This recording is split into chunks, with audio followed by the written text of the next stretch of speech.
বিসমিল্লাহির রহমানির রহিম। শুরু করিতেছি পরম করুণাময় আল্লাহর নামে, যিনি আমাকে সৃষ্টি করেছেন এবং এখনো পর্যন্ত সুস্থ রেখেছেন। আলহামদুলিল্লাহ। এই মুহূর্তে যে যেখান থেকে আমাকে শুনছেন, সকলের প্রতি আমার আন্তরিক শুভেচ্ছা ও সালাম। আসসালামু আলাইকুম। জীবনের সবচাইতে বড় অর্জন হলো একজন ভালো মানুষ হওয়া। আপনার আশেপাশের মানুষ আপনাকে ভালো বলবে, ভালো জানবে। এটাই জীবনের সবচাইতে বড় প্রাপ্তি। এর চেয়ে বড় প্রাপ্তি আর জীবনে কি হতে পারে? আপনার হয়তোবা অনেক সফলতা আছে, খ্যাতি আছে, থাকতে পারে। কিন্তু আপনি ভালো মানুষ নন।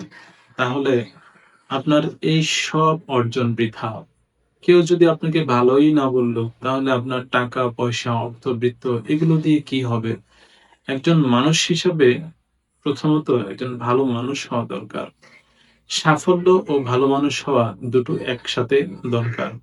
ভালো মানুষ হঠাৎ বা কখনো হওয়া যায়। কিন্তু এটা ধরে রাখা অনেক ত্যাগ ও ধৈর্যের ব্যাপার।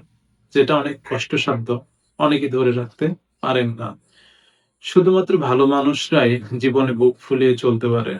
আপনি যদি ভালো মানুষ না হন, তাহলে বুক ফুলিয়ে চলতে পারবেন না। এটা যদি এত সহজ হতো, একটি খারাপ মানুষও খুঁজে পাওয়া যেত না। কিছু বলার আগে নিজের বিবেককে জিজ্ঞেস করতে হবে, এটি ভালো না মন্দ। কারণ আমরা জানি মানুষের বিবেক সবচাইতে বড় আদালত। ভালো মানুষদের সফলতা পেতে একটু কষ্ট ও পরিশ্রম বেশি করতে হয়। কিন্তু এর স্থায়িত্ব টিকে থাকে আমৃত্যু বা আজীবন। সবচেয়ে বড় কথা হলো তারা জীবনে সুখী মানুষ হয়। একজন ভালো মানুষ কখনো একা একা বড় হতে পারে না। সমাজের জন্য বা অন্যের জন্য কিছু করতে হয়। কেউ শতভাগ ভালো মানুষ হতে পারে না। তার জীবনে ভুল থাকতে পারে, তার মধ্যে রাগ থাকতে পারে, ইগো থাকতে পারে, এমনকি ইমোশনও থাকতে পারে।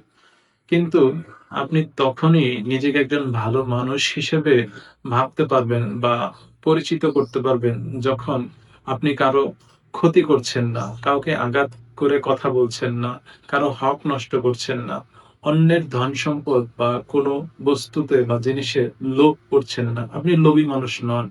আপনি একজন পজিটিভ মানুষ। ঠিক তখনই বুঝবেন আপনি একজন ভালো মানুষ।